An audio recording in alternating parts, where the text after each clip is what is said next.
Pequeñas grandes historias del Museo Marítimo y del Presidio de Ushuaia. Los Yaganes. La vida en Tierra del Fuego era ruda y extrema. Los Yaganes fueron una comunidad nativa que se adaptó a ese verdadero laberinto de canales gracias a su estilo de vida nómada y canoero. El nombre Yagan fue dado por el misionero inglés Thomas Bridge cuando llegó a Tierra del Fuego. Observó que al estrecho que los europeos llaman Murray, los nativos le decían Yasgayaga y era el centro de su universo. Por eso eligió Yagan para nombrarlos. Los Yaganes navegaban todo el tiempo buscando comida y refugio gracias a su canoa, que les permitía recorrer las muchas islas y bahías que los rodeaban. Por eso la canoa era su tecnología más evolucionada. Los conectaba directamente con el mar, definía su estilo de vida y la relación entre familias. Cuando elegían un lugar, amarraban su canoa y se resguardaban del frío en un refugio. A veces encontraban uno usado o podían construir uno nuevo. Eran abovedados y los cubrían con ramas, pieles, corteza y pasto. Y el fuego siempre estaba en el centro reuniendo a todos. El fuego casi nunca se apagaba, porque lo llevaban cuidadosamente de un lugar a otro, incluso dentro de la canoa. Si la familia era muy numerosa, construían varios refugios donde compartían el día a día y realizaban ceremonias. Los Yaganes tenían una vida espiritual rica y compleja.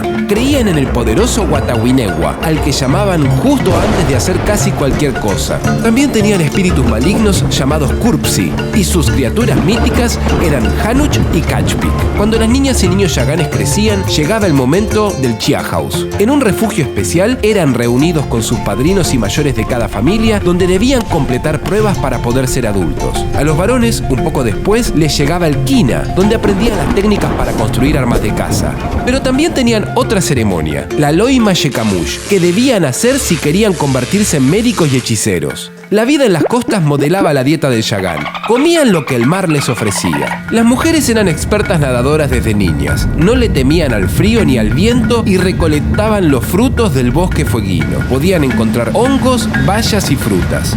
Los hombres, en cambio, cazaban con arpones a los lobos marinos y delfines, además de aves con ondas de voleo o a punta de flecha, y juntaban toda clase de mariscos y huevos. La vida en Tierra del Fuego era intensa y dinámica. Sobrevivir al difícil clima austral representaba una lucha diaria. Pero los Yaganes eran muy fuertes. Vivieron durante miles de años hasta que conocieron al hombre blanco. Pero eso ya es otra historia.